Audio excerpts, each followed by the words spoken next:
2வது சுற்றா நம்ம இங்க வந்து மாநில அரசு, மத்திய அரசு இணைந்து இந்த கோமாரி நோய் தடுப்பூசி திட்டத்தை இன்னைக்கு செயல்படுத்திருக்காங்க. இன்னைக்கு ஸ்டார்ட் பண்ணியிருக்கு. அது 1/7 இருந்து 10/8 வரைக்கும் போகுது.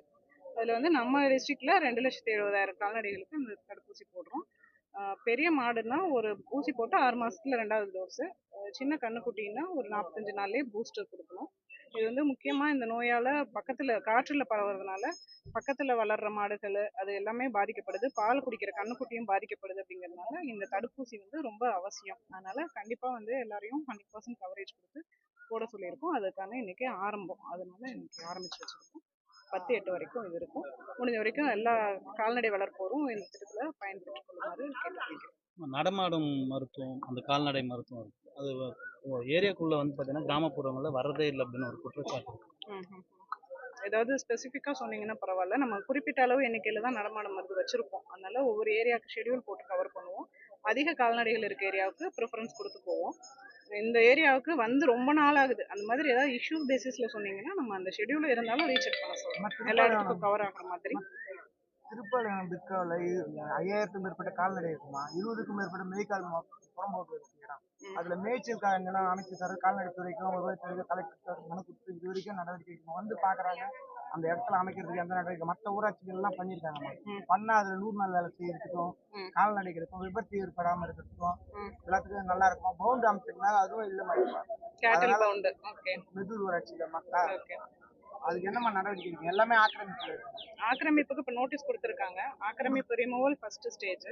நீங்க சொன்ன மாதிரி கேட்டில் பவுண்டு அல்லது மேய்ச்சல் தரையானா அதோடைய மண்ணு பார்ப்பாங்க. அது நேச்சரே வந்து ஓகே அப்படின்னா பாறையா இருந்தா பண்ண முடியாது.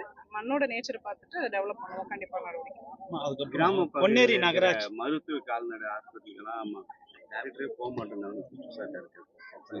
டாக்டர்ஸ் அது ஸ்பெசிஃபிக்கா சொன்னீங்கன்னா பரவாயில்ல. இருந்தாலும் நாங்க ரேண்டம் இன்ஸ்பெக்ஷன்ஸ் பார்க்குறோம். அதை என்ஷூர் பண்றோம். இது பொன்னேரி நகராட்சியில 27 வார்டுகள்ல இருந்து சேகரிக்கப்படும் குப்பையை வந்து பாத்தீங்கன்னா ஆர்னி ஆற்றுல கொட்டுறாங்க. அதுல வந்து பாத்தீங்கன்னா நீர்நிலை பாதிக்கப்படுது. 10க்கும் மேற்பட்ட போர்வெல் போட்டு கிராமப்புறங்கள்ல தண்ணி எடுத்துட்டு போறாங்க. ரொம்ப இல்ல இப்போ நம்ம வந்து இந்த சாலிட் வேஸ்ட் செக்ரிகேஷனுக்கான ஒரு ரூல் வந்திருக்கு. அதன்படி 4 விதமா பிரிக்கணும். கம்பல்சரி குப்பையை வீட்லயே மட்கும் குப்பை, polythene, battery and sanitary napkin பிரிச்சு தான் டிஸ்போசல் பண்ணணும். இந்த பல்க் வேஸ்ட் ஜென்ரேட்டர்ஸ் அவங்களும் வந்து அதுக்கு ரெஸ்பான்சிபிலிட்டி. அவங்க குப்பையும் அவங்க கண்டிப்பா டிஸ்போஸ் பண்ணி ஆகணும்னு ஸ்ட்ரிக்டா இம்ப்ளிமெண்ட் பண்ண போறோம். சாலிட் வேஸ்ட் மேனேஜ்மெண்ட்ல லேப்சஸ் ஏதாவது இருந்துச்சுன்னா உடனடியாக நடவடிக்கை. நீர்நிலையில கண்டிப்பா கொட்ட மாட்டோம். அதை என்ஷூர் பண்ணிக்கலாம். ஆக்சுவலி வந்து ஏற்கனவே வந்து கொட்டி மக்கும் குப்பை மக்காத குப்பை அப்படின்னு பிரித்து எடுக்கிறதுக்கான மிஷினரிங்க எல்லாம் இருந்தோம். மறுபடியும் அதே இதுதான் தவறுகள் தான் செஞ்சுட்டு வராங்க. நகராட்சி மேல என்ன நடவடிக்கை எடுக்க பாத்துறேன். அந்த மாதிரி இஷ்யூ இருந்தா கண்டிப்பா நடவடிக்கை கண்டிப்பா இருக்குமா. 5 வருஷமா நடக்கலமா. 5 வருஷமா அப்படியே இந்த அரசு என்ன இஷ்யூ பண்டதா இஷ்யூவா சாலையில பாத்துங்க மாடு வந்து நிறைய ஆக்சிடென்ட். அது வந்து வளர்க்குறவங்களுக்கு விழிப்புணர்வு வேணும். அவங்க வந்து வளர்க்கும் போது கட்டி வைக்காம தீவனம் போடாம அப்படியே விட்டுறதாக ஒரு குற்றச்சாட்டு இருக்கு. நம்ம அது பவுண்ட் வச்சோம்னா அடிச்சுட்டு அபராதம் இருக்கும். வளர்க்குறவங்களும் விழிப்புணர்வோட இருக்கணும். வெளியே விடக்கூடாது அப்படிங்கிறது. தேங்க்யூ.